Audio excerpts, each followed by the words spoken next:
बहुत सावधानी से सुनिएगा। जिस समय मानस जी की रचना की गोस्वामी जी ने, उस समय किसी ने मानस जी को स्वीकार नहीं किया। रामचरित्र मानस जी को देख करके, पढ़ करके बड़े बड़े विद्वान भी उपहास कर देते थे, ये तुमने क्या लिख दिया गोस्वामी जी। आज वही मानस जी सबका कल्याण कर रही हैं।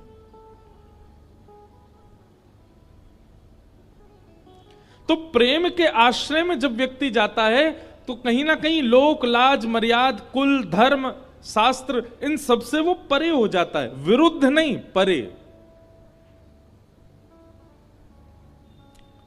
हमारे ब्रज में गाते हैं, कौन पावे आको पार, प्रेम ने दिया कि सदा उल्टी बहे धार।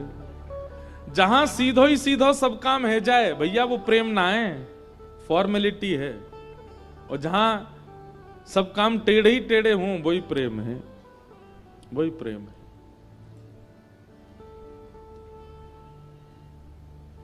हमारे पंढरपुर में, पंढरपुर का नाम सुना है? देखो, हम तो कल परसों तो कसम खब्बा गए थे कि बद्रीनाथ जाना है, अब दूसरी कसम खाओ पंढरपुर भी जाना है। अरे क्या करेंगे हम जीवन भर यहां बिसौली में थोड़ी रहना है।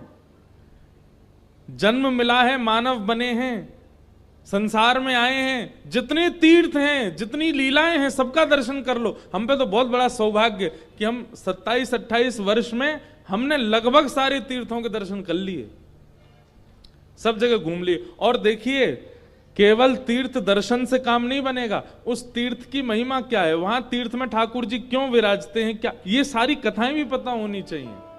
कितना सुंदर है हमारा सनातन धर्म। तो पंढरपुर महाराष्ट्र में भगवान श्री कृष्ण, भगवान द्वारिकाधीश पंढरीनाथ के रूप में, विट्ठल भगवान के रूप में विराजते हैं। कईयों ने दर्शन किए होंगे, जिन्होंने नहीं किए, ठाकुर जी ऐसे कमर पर हाथ रख के और ईंट के ऊपर खड़े हैं। वहां भक्त हुए पुंडलीक। पुंडलीक भक्त माता पिता की बहुत सेवा करते थे। उनकी सेवा से प्रसन्न होकर के भगवान पुंडलीक को दर्शन देने आए। तो पुंडलीक ने देखा भगवान द्वार पर आए, पर मैं तो माता पिता की सेवा कर रहा हूं। भगवान ने कहा कि भैया, जब तक तुम्हारी सेवा हो तब तक हम खड़े रहेंगे, तब तक के लिए आसन तो दे दो। तो पुंडलीक ने ईंट खिसका दी, भगवान उसके ऊपर ही खड़े हो गए, आज तक खड़े हैं श्री विट्ठल भगवान।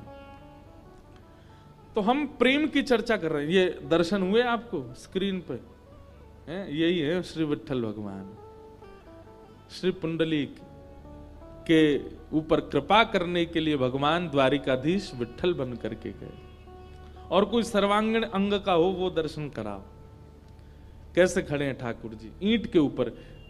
मराठी भाषा में ईंट को वीट कहते हैं, और उसके ऊपर जो ठाड़े हैं उन्हीं का नाम है श्री विट्ठल।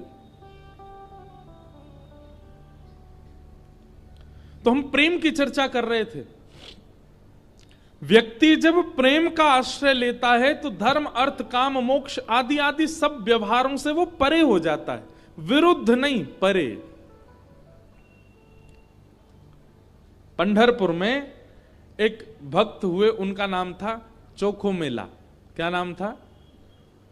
सब लोग सावधानी से इधर देखो, कोई आए जाए आप तब भी हमको ही देखते रहा करो, हाँ, ध्यान से कथा सुनो। तो चोखो मेला नाम के एक भक्त हुए पंढरपुर में।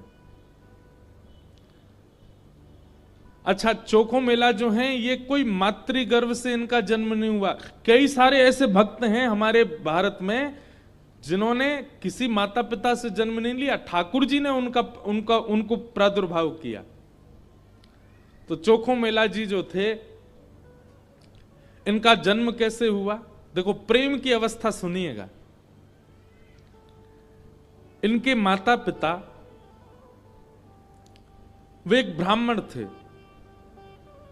तो विप्र कुल के दो दंपति दोनों नित्य एकादशी पर श्री पंढरीनाथ भगवान का दर्शन करने जाते थे। एक दिन की बात, पंडित जी के मन में आया कि हम श्री पंढरीनाथ भगवान का भोग लगाने के लिए कुछ आम ले चलें। तो आम लेकर के पंडित जी और उनकी घरवाली दोनों जब मंदिर जाने लगे तो ठाकुर जी तो इतने प्रेमी हैं भक्तों के कि मंदिर तक आम लेकर के आए, तब तक ठाकुर जी से प्रतीक्षा नहीं हुई। भगवान एक ब्राह्मण का रूप धारण करके बाहर ही चले गए और बाहर जाकर के वो ब्राह्मण दंपति से कहने लगे, हमको बहुत जोर की भूख लगी है, हम बहुत दिन से भूखे हैं, आपके पास बहुत सारे आम हैं, इसमें से 2-3 हमको दे दो। अभी कुछ दिन पहले वृंदावन में मैं था तो एक भक्त आया, वैष्णव आते मिलने। उसने कहा, महाराज जी मैंने पहली बार सोचा कि मैं श्री जी को अमरूद का भोग लगाऊं, और मैं अमरूद लेकर के बड़े भाव से बरसाने जा रहा था। नहीं तो क्या हुआ, बोले रास्ता में एक जगह टम्पू रुका हमारा ऑटो, इतने में महाराज जी बंदर आया और सबरे अमरूद फैला के और उनमें समेट करके भाग गए। और इतने सारे बंदर आए, सब लेके भाग, एक भी नहीं बचा। मेरा मन तो बड़ा खिन्न हुआ, श्री जी नाराज है मुझसे। मैंने कहा, अरे बाबड़े श्री जी नाराज ना है, श्री जी से प्रतीक्षा ना है भाई कि तू ऊपर तक आवेगो, ऊपर अमरूद पधरावेगो, और कहीं ये बाहर खड़े पुजारी ने तेरे द्वारा दिए गए अमरूद बांट दिए तो श्री जी को तो भोग नहीं लग पाएगा। और ऐसा ही होता है, पुजारी जी को जो दे दो पुजारी जी थोड़ी देर दिखा के और फिर सब में बांट देते हैं। तो श्री जी ने कही, इतने भाव से अमरूद लेके आ रहा हो, तो श्री जी ने अपनी गुप्त सेना भेजी, बोले बीचते ही हरण कर लाओ। और मैं सबरे अमरूद बंदर लेके भाज गए, श्री जी ने पा लियो, भोग लगा लियो। तो जब कोई बहुत प्रेम, बहुत आस्था, बहुत भाव से ठाकुर जी को कुछ चीज अर्पित करने जाता है ना, वो मंदिर तक पहुंचे नहीं पाता, उससे पहले ही ठाकुर जी स्वीकार कर लेते हैं।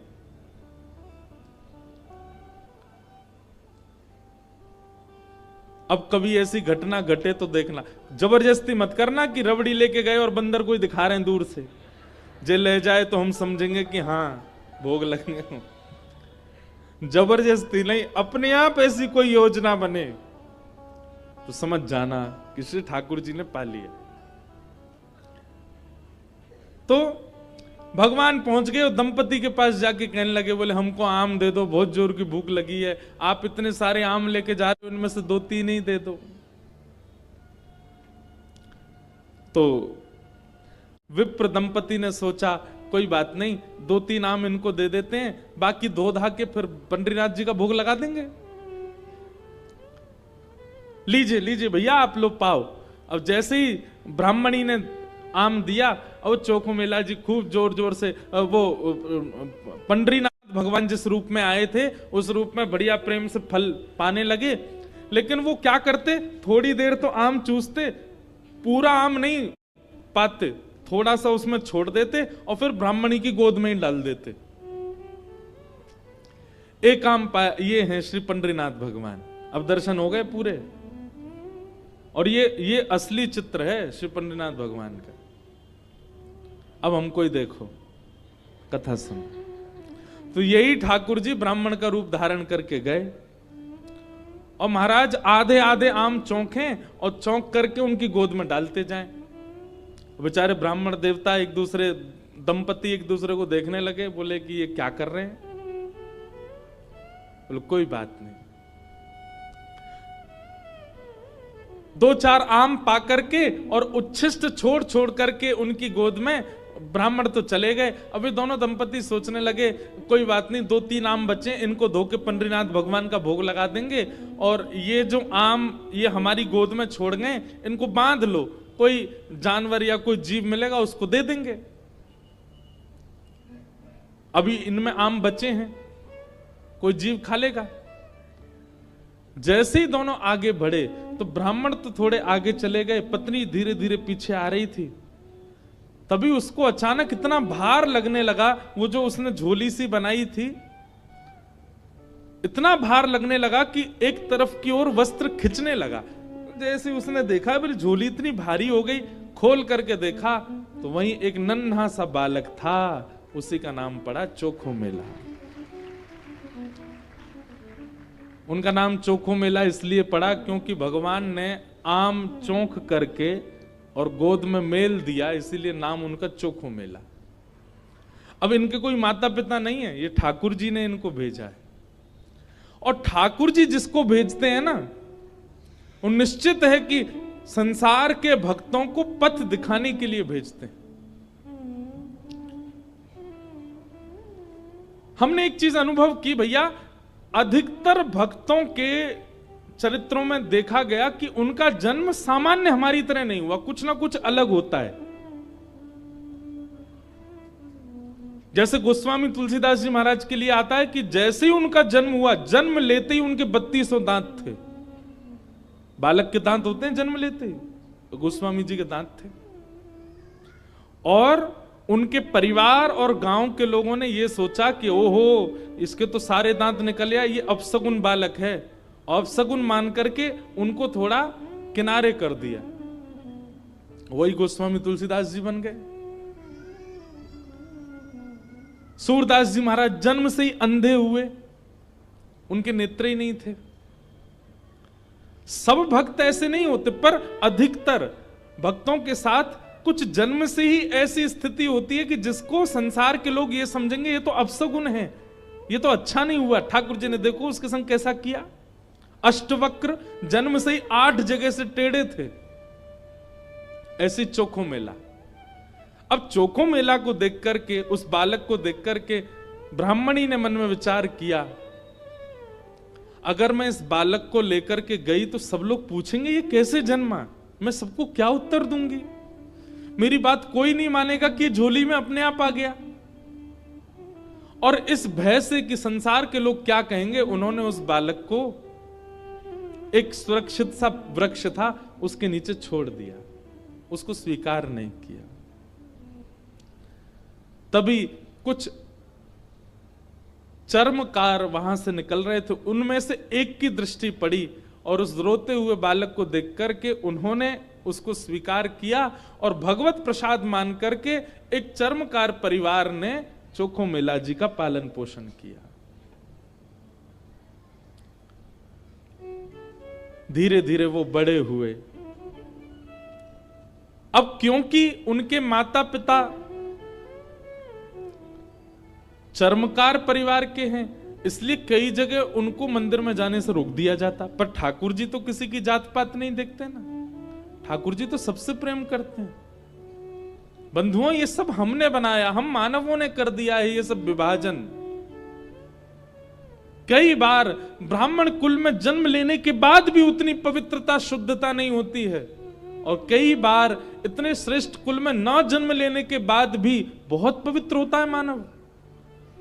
वास्तविकता यह है कि जन्म से हमारी जात पात नहीं होती है, हमारे स्वभाव से होती है, हमारे गुण से होती है, हमारे कर्म से होती है।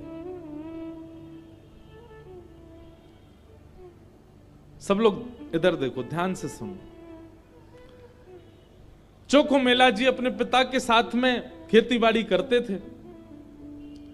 एक दिन खेती करते करते उनके मन में आया, इतने सुंदर सुंदर फल, इतने सुंदर सुंदर सब्जियां हुई हैं, मैं क्यों ना इन फलों को पंडरीनाथ भगवान का भोग लगाने ले जाऊं। तो उन्होंने क्या किया, एक केले के वृक्ष से खूब सारे केले ले लिए और एक झोला में बांध करके चल दिए। पंढरपुर से 12 किलोमीटर दूर उनका गांव था।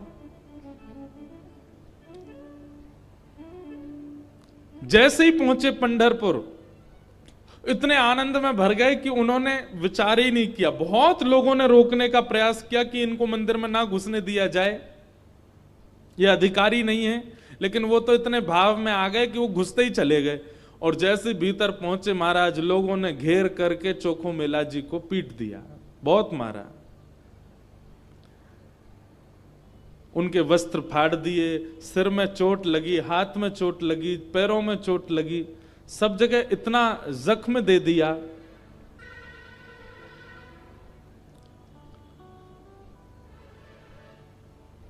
चोखो मेला जी रोते रोते वापस आ गए। पंडरीनाथ भगवान को भोग नहीं लगा पाए।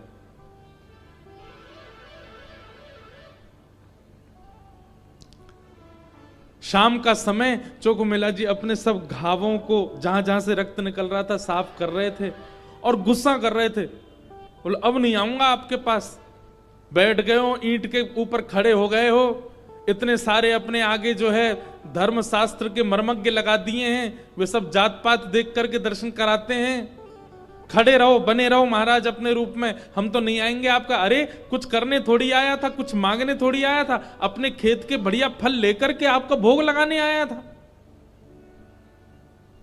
इतने में ही नील वर्ण के श्याम सुंदर पीतांबरी पहने चलते हुए चोखो मेला के पास प्रत्यक्ष प्रकट होके आ गए। चल करके आए और चोखो मेला के पास आकर के गले में गलवैया डाल करके बैठ गए। ए चोखा, नाम ही भगवान उसको चोखा बोलते। ए चोखा, तो इतना उदास क्यों हो रहा है? बोले उदास? इतना पिटवाया हमको, हाथ पांव सब तोड़ ताड़ दिए हमारे, और अब मेरे घर आ गए हो, मेरे गले में गलवैया डाल करके बैठे हो। ये सब लीला क्यों करते हो आप? वहां क्यों नहीं रोका आपने सब पुजारियों को, पंडाओं को, ये सब ब्राह्मणों को? ठाकुर जी बोले, देख चोखा, वे सब मुझे पूजते तो हैं, मेरी सेवा तो करते हैं, पर मुझको पाषाण मानते हैं, मुझको मूर्ति ही मानते हैं। और जो मुझे पाषाण मानता ना, उनके लिए मैं पाषाण ही रहता हूं। उनके लिए ना मैं बोलता हूं, ना मैं हंसता हूं, मैं बस एक टक खड़ा रहता हूं, ना मैं खाता हूं, ना मैं पीता, कुछ नहीं। तू तो मुझे पाषाण नहीं मानता ना, तू तो मुझे साक्षात ठाकुर जी मानता है। इसीलिए तो अपने अपने अपने बगीचे के फल लेकर के मेरे पास आया।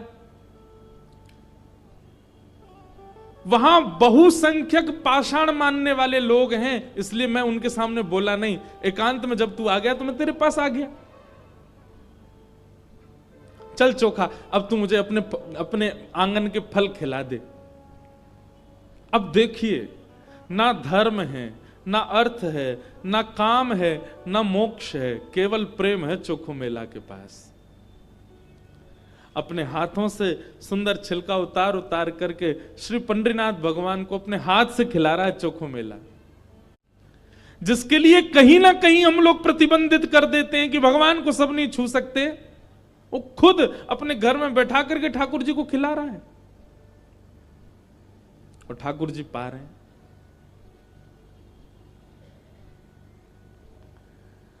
भगवान ने 2-3 केला पाए और 2-3 केला पाने के बाद में भगवान बोले, ए चोखा सुन, अब मत खिला, अब बाकी के जितने बच्चे हैं ये सब मेरी पीतांबरी में बांध दे। चोखा बोला, वहां जाकर के पाओगे, सारे मेरे सामने ही पा लीजिए ना, आप बांध करके क्यों ले जा रहे हो, यहीं प्रेम से पालो। पंडरीनाथ भगवान बोले, अरे मैंने अपना तो पा लिया, ये बाकी के तो मैं पंढरपुर में रुक्मणी जी बैठी हैं, वो भी भूखी हैं, उनके लिए ले जा रहा हूं, उनको जाके मैं पवा दूंगा। आज चोखा, तेरे ऊपर इतना प्रहार किया ना सबने, तेरे ऊपर इतना अत्याचार किया सबने, इसलिए मैंने और रुक्मणी जी ने आज भोजन ही नहीं किया, हम दोनों भूखे हैं। अब मैंने तो पा लिया, अभी रुक्मणी जी के लिए ले जाऊंगा। चोखा मेला खूब रोने। अब मैं यहां तो गा नहीं सकता, मुझे आते भी नहीं, मराठी में इतने सुंदर सुंदर पद हैं उनके। भगवान अपनी पीतांबरी में केले बांध करके पंढरपुर आ गए और पंढरपुर में आकर के रुक्मणी जी को पवाया। प्रातः काल ब्रह्म मुहूर्त में जैसे ही कपाट खुले श्री पंडरीनाथ भगवान के, चारों ओर केले के छिलके पड़े हैं और केले के छिलके देख करके सब पंडा पुजारी बोले हम तो कपाट बंद करके गए, ये केला के छिलका यहाँ कैसे पड़े हैं, ये कौन लेके आया? तभी एक उनमें से बोले कल वो आया था ना, एक चर्मकार का बालक, वही अपने संग बांध के लेके आया था इतने सारे केले, उसको सुबह तो हमने मार पीट के भगा दिया, निश्चित ही वो कहीं से रात में आ गया है और रात में आकर के सब यहां खा करके गया है ठाकुर जी के आगे। उसका उद्देश्य तो गर्भगृह को बेकार करना ही था, इसलिए ये सब हुआ है, ये उसी ने किया है। और सब पंडा पुजारी नाराज हो गए, अपने हाथ में डंडा ले करके कमर कस के सब पहुंच गए चोखो मेला के घर, और वहां पहुंच करके घर से निकाल करके फिर पीटा उनको, फिर मारा। कितनी परीक्षा लेते हैं ठाकुर जी, हम तो नेकाद में घबरा जाते हैं। चोखो मेला घर में सो रहे थे और घर में जाकर के वहां से घसीट करके उनको मारा सबने। बोले अरे दुष्ट पापी, तुझको मंदिर में नहीं जाने दिया तो रात्रि तू गर्भगृह में घुस गया।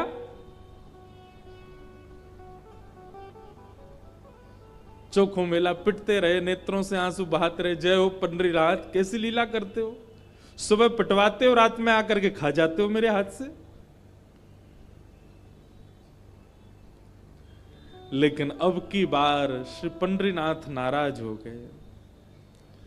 पंडा पुजारी सब अपना काम करके चोखो मेला के साथ थोड़ी हाथापाई करके सब जैसे ही वापस आए, पंढरपुर में श्री पंडरीनाथ भगवान के मंदिर के मुख्य द्वार सारे अपने आप बंद हो गए और भीतर से ठाकुर जी ने ताला लगा लिया, लॉक कर लिया, बंद हो गए ठाकुर जी मंदिर के अंदर।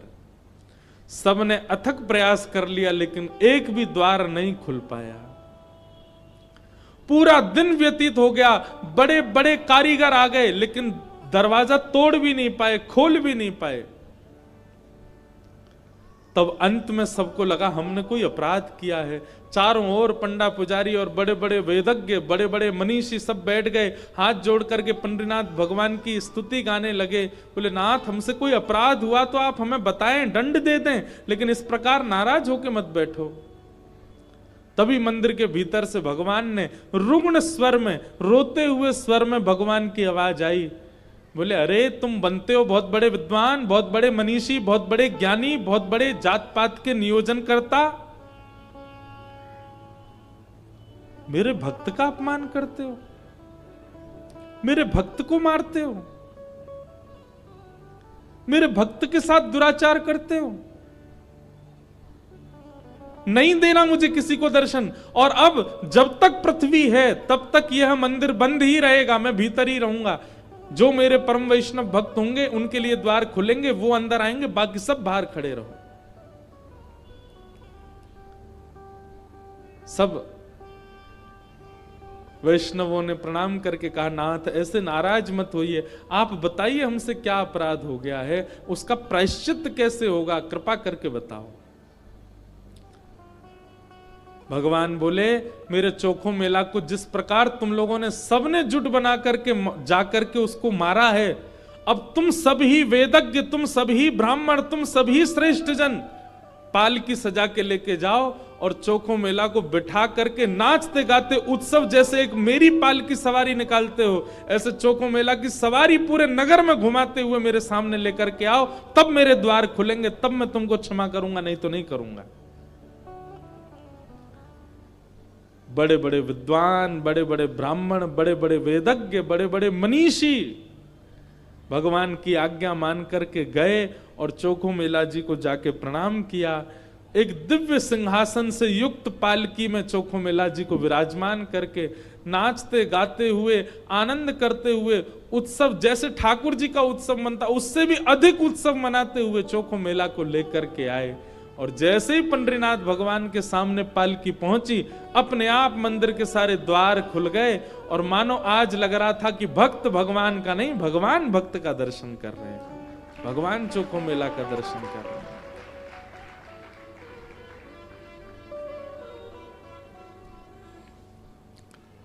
प्रेम बड़ा है, ज्ञान बड़ा नहीं, ज्ञान आवश्यक है, वैराग्य आवश्यक है, सब कुछ आवश्यक है, पर प्रेम प्रधान है। प्रेम के बगैर कहीं ना कहीं आप ठाकुर जी से दूर ही रहोगे।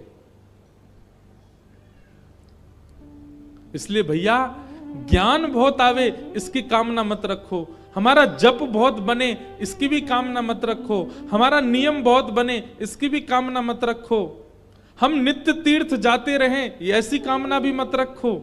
कामना केवल एक रखो, हम जहां भी रहें, जैसे भी रहें, जिस स्थिति में रहें, हमारा प्रेम सदा बढ़ता रहे ठाकुर जी के प्रति। और श्रीमद् भागवत प्रेम प्रकट कराने वाला ग्रंथ है। ज्ञान चाहिए तो अन्य शास्त्रों को पढ़ लीजिए, वैराग्य चाहिए तो अन्य शास्त्रों के पास चले जाइए, लेकिन प्रेम चाहिए तो भागवत जी की शरण में आइए। प्रेम के वश अर्जुन रथ हाँ क्यों, प्रेम के वश अर्जुन रथ हाँ क्यों, भूल गए ठकुराई हो, भूल गए ठकुराई।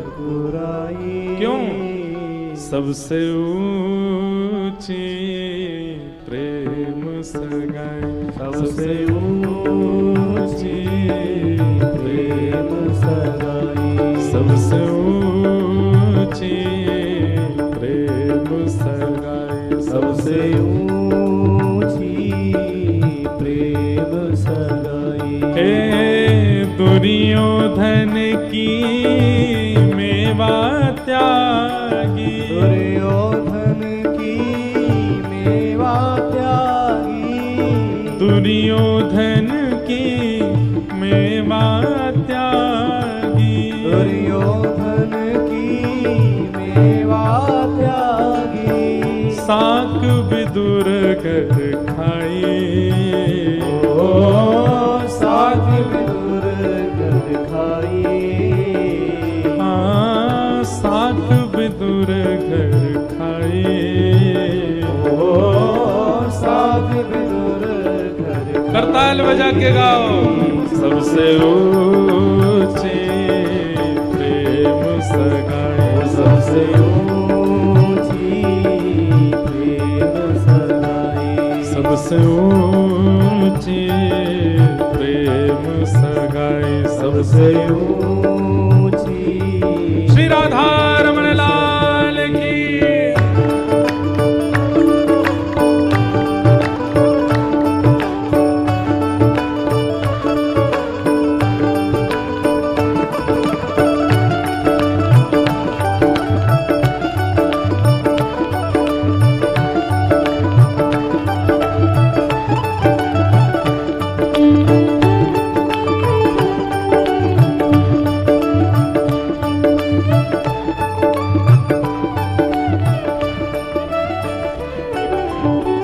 ऐसी प्रीत बनी वृंदावन, ऐसी प्रीत बनी वृंदावन, ऐसी प्रीत बढ़ी वृंदावन, ऐसी प्रीत बढ़ी वृंदावन। श्री कृष्ण मर्यादा पुरुषोत्तम नहीं है, श्री कृष्ण ज्ञान प्रधान नहीं है, श्री कृष्ण वैराग्य प्रधान नहीं है, श्री कृष्ण तो प्रेमावतार है।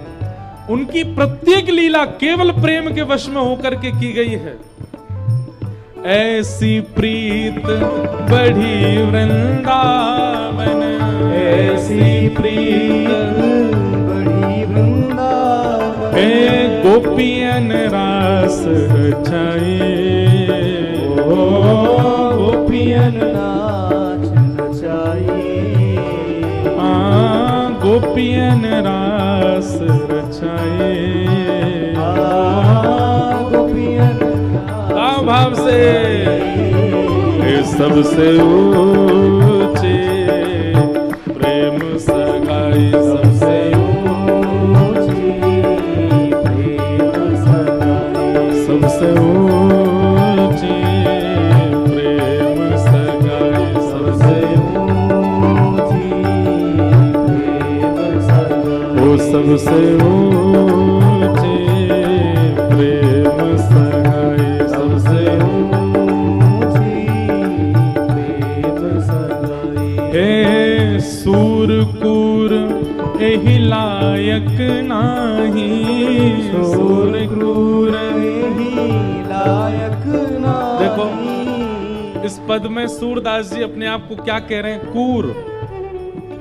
लेकिन हम वैष्णवों को नहीं गाना चाहिए। सूरदास जी अपने आप को भले ही कुछ भी कहें, पर हमको तो उनको दास ही कहना। सूर कूर, कूर किसको कहते जानते हैं ना? ग्राम सिंह।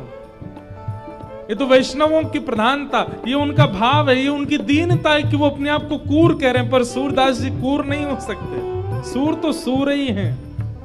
इसलिए हम नहीं गाएंगे, हम तो यही कहें, सूरदास एहि लायक नाही, सूरदास एहि लायक नाही, सूरदास एहि लायक नाही, सूरदास एहि किस लायक नहीं है?